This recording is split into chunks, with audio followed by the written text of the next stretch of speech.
Ayan guys. Nanay, nakalimutan ko magsabi kay Papa. Dapat uwi sana nila tuwing hapon magdala ng kahoy. Itutuko dito oh. Ito oh, sa kuryente. Ha? Ano walang tao? Ang sabi ko, si Papa paghapon ay magdala ng kahoy. Pantuko dun ay. Dinadala baga araw-araw yun, tuwing hapon. Si Jason sana, kahit pa isa-isa lang, may maitukod lang dyan oh. O bakit bukas yung kusina?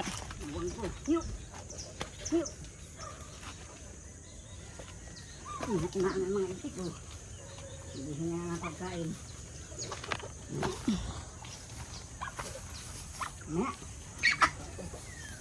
Ang laki na ng mga pato. Hindi naman nag-iitlog. Hindi sinaraduhan siguro ito ni Jason kahapon.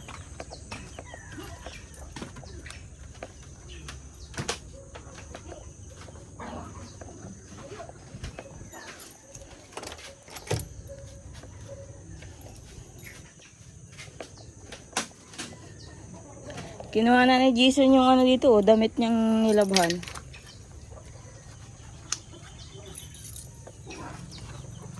Yan guys, mabawag naman po tayo ng baboy.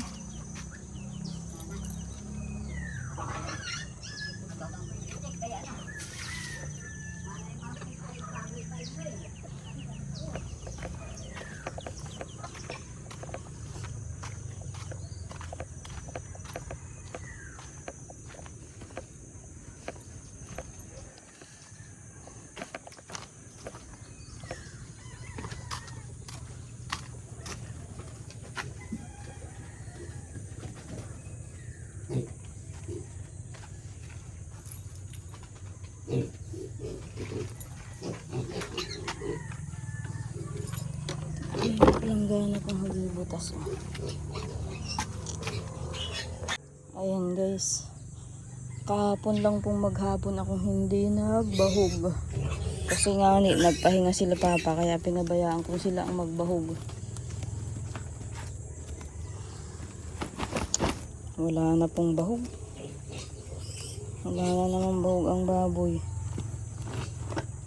Ayan guys oh, ang gaan-gaan na po. Wala na, pambahog na lang po ito ngayon pala. Problema na naman sa bahog. Pag nakabili uli ako ng bahog, sasamahan ko po ng ipa. At nagugulpin nila ang bahog. Hindi naman nakakain lahat ng biik.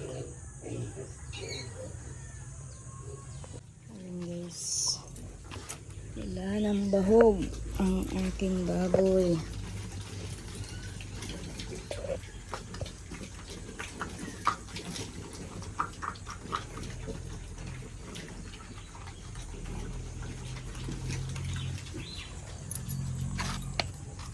Tanghali po yan pinapaliguan.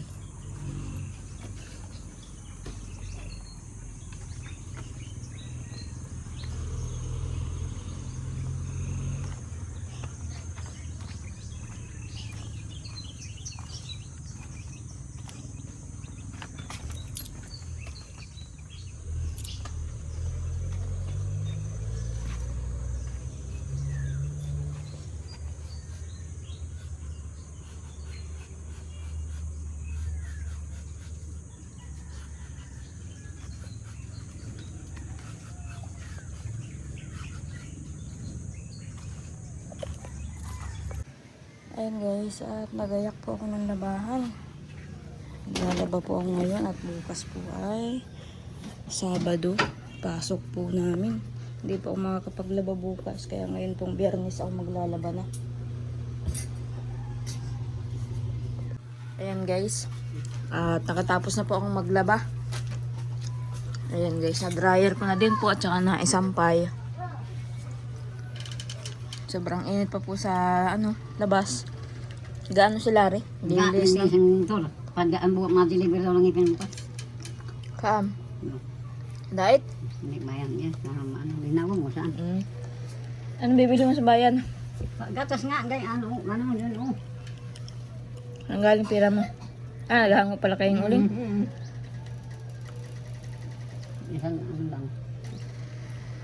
Dahil sa samahan, mabili rin pati akong asukal at wala na kaming asukal dito. Kami nga rin, wala rin. Kaya dagdag mo 50 ito. Ano, ibibenta si nanay. 50 lang naman, bibili ko asukar. Ito ay gatas. 50 lang ay. Hanggang kalahati. Tapos may lagpag. Ako pa pala ang magbabayad sa pasahe mo. Pamasahe sa antay. Sige. Kaya nga, ang kas na kita, ako pa ang magbabayad sa iyo. Wala nga tayong At ano, manghihingi lang tayo sa iyo eh. 50 lang naman hihingi ko sa iyo. Pambili ko pa. nasa na yung bag ko? Ano? Nainit. Kapag sombrero, ba't di ka na yung sombrero? Ang init. Wala naman oh. Ha? Wala. Alam kung marami dyan nagsaray dyan. Ang ko, nahana. Yan. Awan. Asama ka si Kinding. Ito. Si Rona? Oo.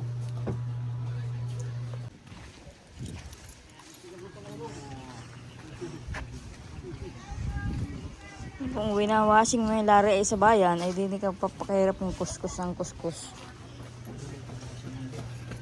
Bagong washing doon. Bulog. Lagi daw ito. Hindi malinis. Kuya, may motor isa. Ito. Hindi pag-aralan ni Ryan yung motor ng isa eh. Yung bike. Bike na ano yung isa, yung ganito oh. Yung pink Ito. ito. Oo. Ibangga mo doon sa ilog, tabsong ka doon sa ilog. Battery yun. Battery na ano. Hindi, di kuryente yun. Di charge yun. Oo, recharge. May Yun. battery yun.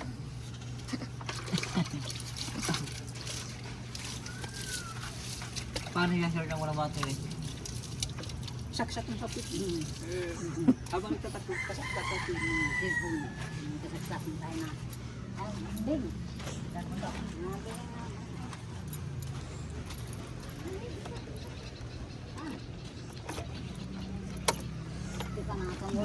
Hanggang mo papunta Ryan. Ha?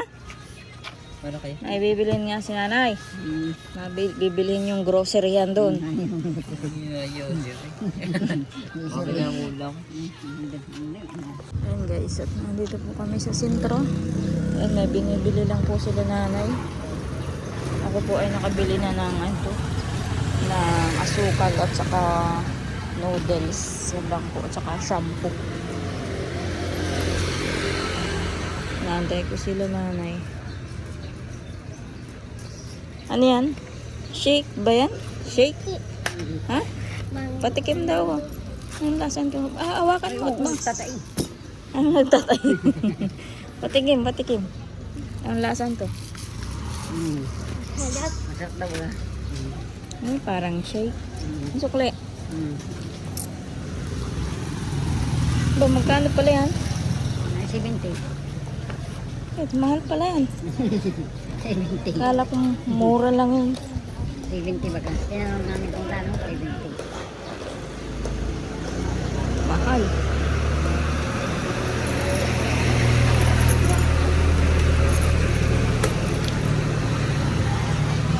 Kaya na. Kaya na. Ayun guys, ngayon po ay hapon na. May dala po akong bahog.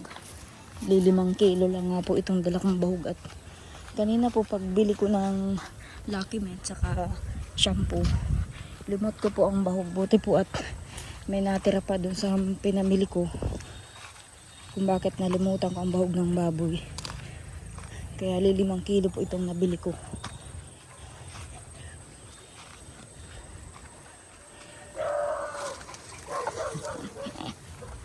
Si mama niya, naglalako pa? Ha? Naglalako pa. Ba itong pusa na ito si... Tabi, wala akong maapakan. Tumabi ka dyan. Dadagan kita.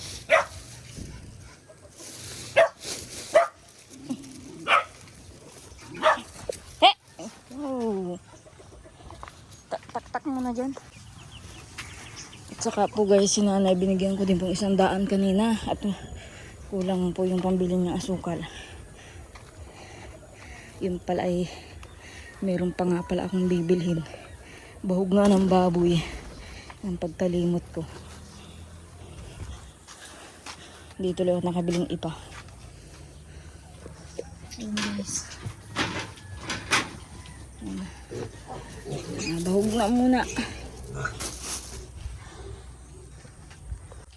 Ayun guys, at nakabahog na po ako. Nilagyan ko na ng bahog.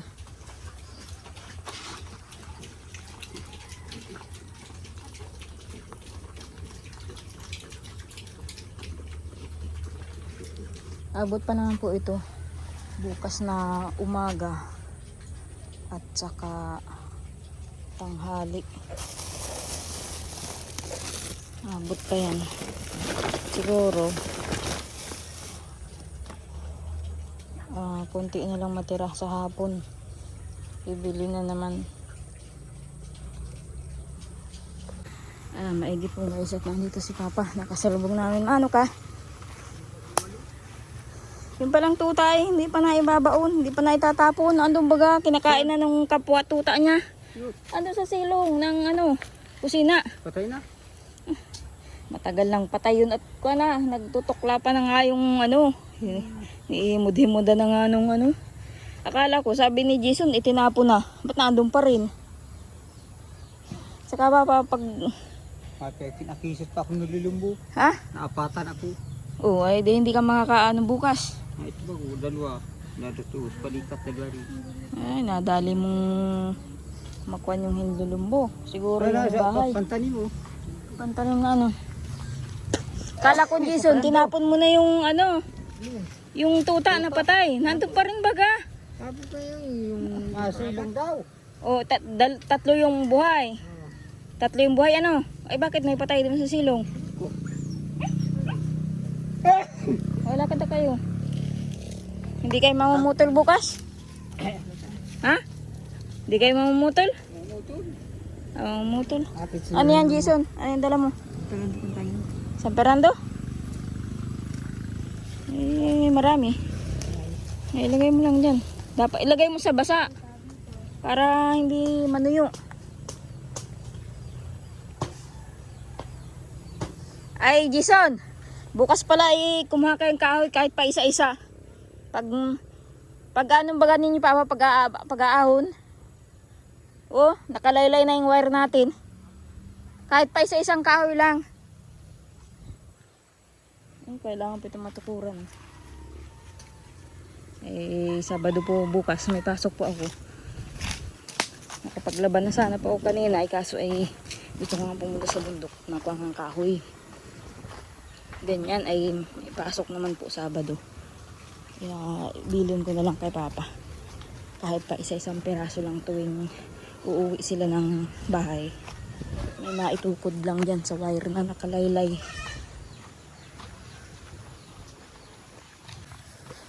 Ayun guys, balik po ako dito sa bahay at ibigay ko po ito kay Papa.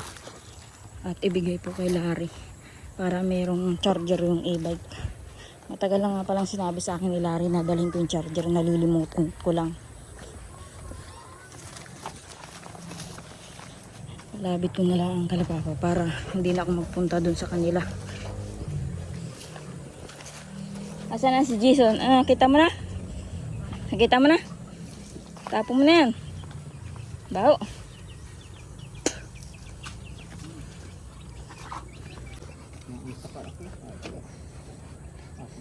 Mag-inom ka ng may pinamik. Magpabili ka kay nanay. Mayroon pa yung sobra dun sa pera. Binigyan ko yung kanina.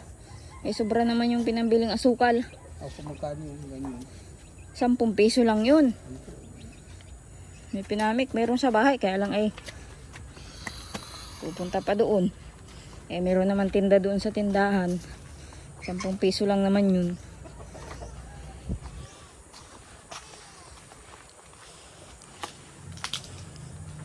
Tatlong tuta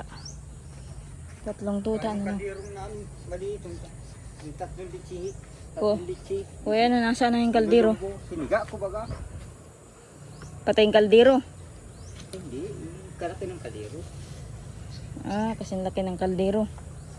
Bandang alauna kayo na.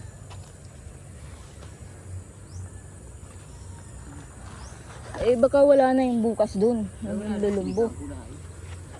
Sinisig ako eh.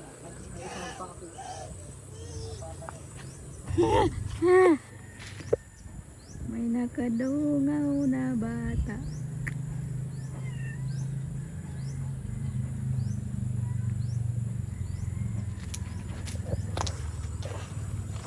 Wala pa si mama, ano, naglalako pa ng isda.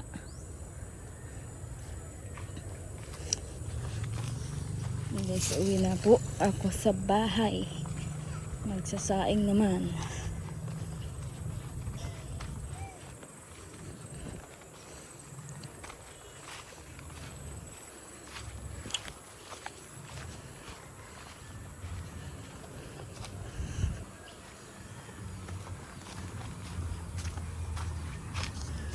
Tag-araw na po ngayon. Marami ng tag-isdaan. Tapos tagmurahan naman ng isda.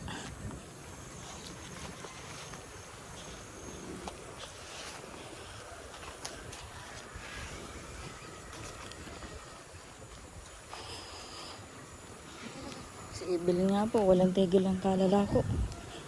Kaso wala rin pong nangyayari dahil marami din pong pinagkakautangan. Sa hirap po ng buhay dito sa probinsya ay kakambal na ang utang. Ayan guys, at luto naman po tayo ng ulam. Ayan guys, yan na muna po ang ulam namin. Tinapa. Tinapa muna po kami kasi hindi pa nakakakuha ng gulay. At naglabaw po muna ako kanina. At bukas naman po, may pasok naman po ako. Kaya hindi pa rin ako makakapunta sa bundok para makapagulay. At syempre kay Tutoy, ayan, magno-noodles. Bihira naman po mag-noodles si Tutoy. Pag ano, kasi inaano ko rin po ay masama nga po yung lagi na nag-noodles.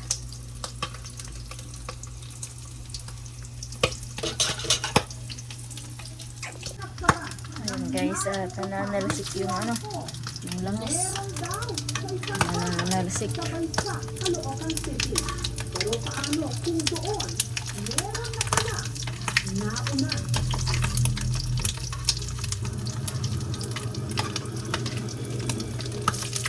Si Dagay po ay wala uli dito kasi nandun kala nanay.